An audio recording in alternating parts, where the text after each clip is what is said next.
Hi, my name is Cheryl, and I'm a consultant here at Life's Memories and More. Today I'm going to talk to you about some ideas for wedding scrapbooks. Now, this one is a nice one to have when you first start off planning a wedding. It's called Our Wedding Planner. It's just done on chipboard, attached with rings, but it keeps all of your information for you, kind of like a great checklist to have for when you're planning your wedding. And it'll help keep track of your finances too.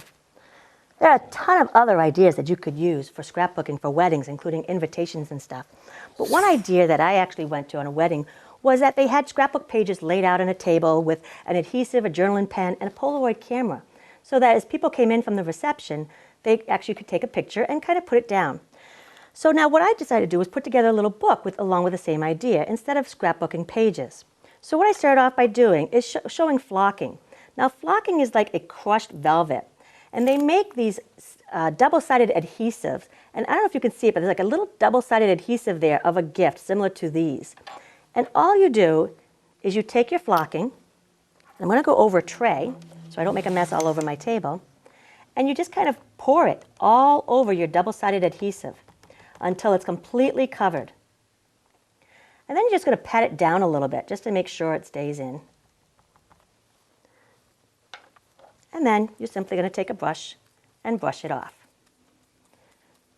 So now you have a nice, very soft, crushed, velvety feel. Now, the other thing to do to decorate this book is corner adorners. I love corner adorners. And all you do is you add like 1/4 of an inch on all sides, which means if you're cutting it just twice, 1/2 inch on both sides. With your corner adorner, you just slip it in and you press it down. And it makes a great corner.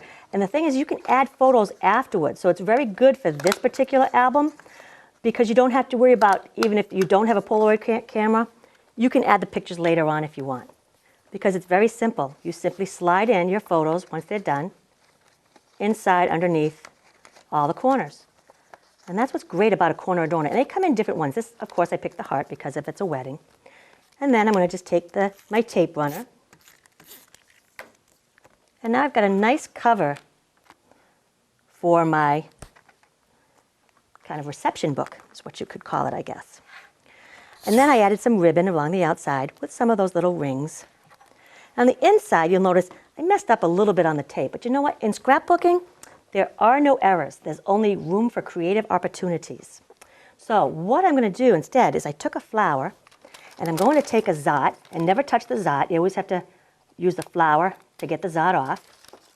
And I'm simply going to cover up that extra adhesive that I made and put a flower there instead.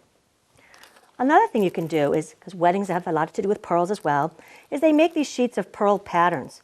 And you can take the patterns off and you can kind of like move them around to your own pattern and just kind of squeeze them into where you want. Now if you notice in all these pages, it leaves room for the person to put in a photo as well as to journal a little bit, whether they sign their name, whatever table number they're sitting at, or whether they sign a little well-wish or pearls of wisdom, as a friend of mine once told me it was called. On this page, I simply added a ribbon with a small zot. On this page, I actually did some embossing. And then on this page, I did a technique called masking. Now, masking is very simple to do. And you take one of your cards and a stamp pad. And I only have one heart. So what I'm going to do is I'm going to stamp the heart on both a piece of paper, which I cut out, as well as this particular piece of paper at the bottom. And then I'm going to take my mask, my little piece of paper, and cover it. And I take my stamp again, stamp it up, and then I'm going to stamp slightly over it. But when I pick it up, it looks like it's behind the other one. So that's kind of how you get the masking effect. Okay? And another thing you should know about is stamp kissing. Because being a wedding, stamp kissing is a nice thing to actually have. So what I'm going to do is I take my stamp, and this is a flat bottom with no decoration. And I'm going to take something with a decoration. This one happens to have dots. And I'm going to use my stamp pad to cover it up.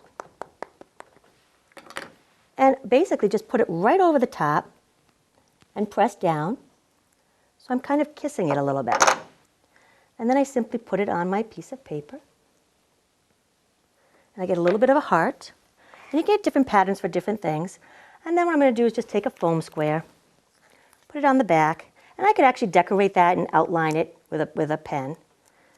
But then we're going to put it on the back, and we're just going to kind of like stick it at an angle and put it in the middle of a page.